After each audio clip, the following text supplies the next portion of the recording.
2025년 9월 23일 굿모닝 뉴송을 시작합니다.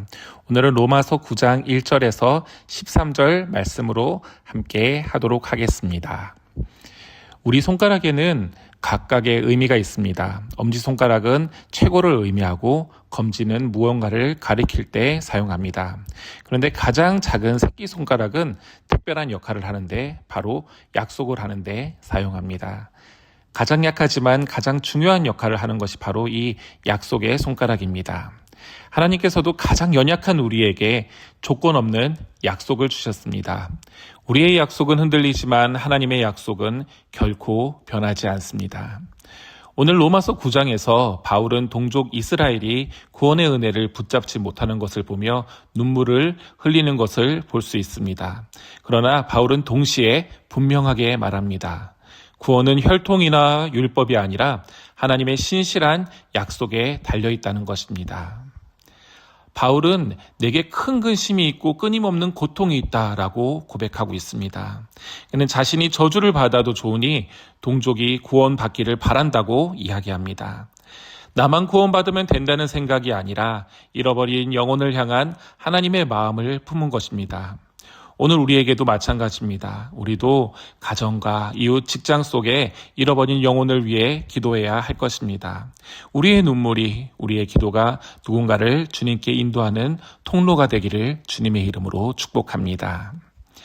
이스라엘은 언약과 율법, 조상들의 유산, 그리고 메시아의 혈통이라는 큰 특권을 가졌습니다. 그러나 바울은 이것이 구원의 보증이 아니라고 이야기합니다. 오늘날도 마찬가지입니다. 교회 직분이나 신앙의 연륜이 곧 구원의 조건은 아닙니다. 구원의 기초는 오직 하나님의 약속입니다. 그러므로 우리의 자랑은 내가 아니라 하나님이어야 합니다. 하나님만 높이는 삶이 참된 신앙일 것입니다. 바울은 이스라엘에게서 난 그들이 다 이스라엘이 아니오라고 성경에서 이야기합니다. 아브라함의 자녀라 해도 모두가 하나님의 자녀는 아닙니다. 약속으로 난 이삭만이 참된 씨라고 성경은 이야기합니다. 야곱과에서의 경우도 마찬가지입니다. 하나님의 선택은 행위가 아니라 약속에 기초하기 때문입니다. 이 말씀은 우리에게 큰 위로가 됩니다. 구원은 내 행위에 달린 것이 아니라 신실하신 하나님의 약속에 달려있기 때문입니다.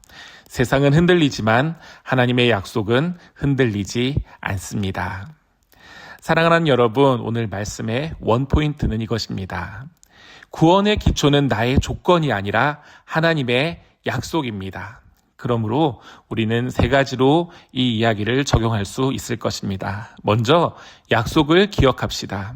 말씀을 붙들며 하나님의 약속을 날마다 되새기는 우리가 되기를 바랍니다. 두 번째로 약속에 의지합시다. 흔들릴 때에도 조건이 아니라 약속을 바라보며 선택하는 우리 모두가 되기를 바랍니다. 마지막으로 약속을 전합시다. 바울처럼 잃어버린 영혼을 위해 기도하고 복음을 나누어야 할 것입니다. 하나님의 약속은 오늘도 살아있습니다. 그 약속이 여러분의 삶을 붙들고 흔들림 없는 믿음으로 살게 하시기를 주님의 이름으로 축복합니다.